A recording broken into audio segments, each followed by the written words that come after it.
Illegal immigrants are exerting a narcotic effect on employers. That if they're available, employers will always prefer to have illegal immigrants over U.S. citizens, so that illegal immigrants become preferred workers. It's because to the illegal immigrants, the jobs in the United States at these so-called low wages are higher wages than what's available for them in Mexico or countries that they typically come from. And so the working standards in the United States are much improved over anything, even though we may think of them exploitive. By Mexican standards, in many cases, these jobs are very lucrative. And so that employers would much prefer to have workers who are grateful for the jobs than U.S. citizens who tend to know that if you pay the lowest possible wage and you work people as sort of throwaway objects or like easily to be replaced, that they know that you don't really respect them for what they do, and they're likely to be more discontent with the jobs they have and the wages that they're working for.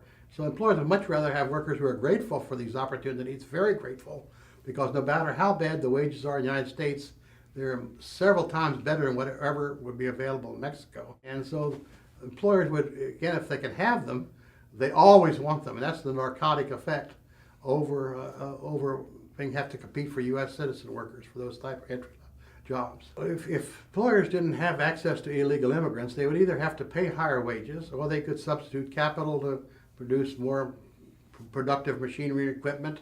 So this means that to employers, in some sense, it means that there's going to be either investing in machinery, or you're going to have to go through the idea of trying to really compete and hold workers in a competitive labor market where workers are free to quit if they can get a better job or to improve themselves, the things that all through the rest of the U.S. economy we're quite familiar with. In fact, it's just the low-wage labor markets where people get the idea that somehow that you can't find anybody to do these jobs.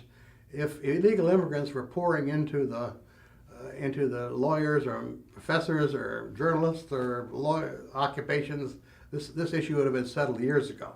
But because they flood into low-skilled types of jobs, somehow this myth develops that there's nobody else willing to do these jobs. There's nobody willing to do these jobs at the wages that illegal immigrants are willing to work or to do that. And that's where the problem comes. If you allow them in there, into the labor market, employers will prefer them always over U.S. citizens. And wages will not go up. And ultimately it becomes a self-fulfilling prophecy when employers say we can't find citizens to do this type of work. They can't find them at the wages they want to pay.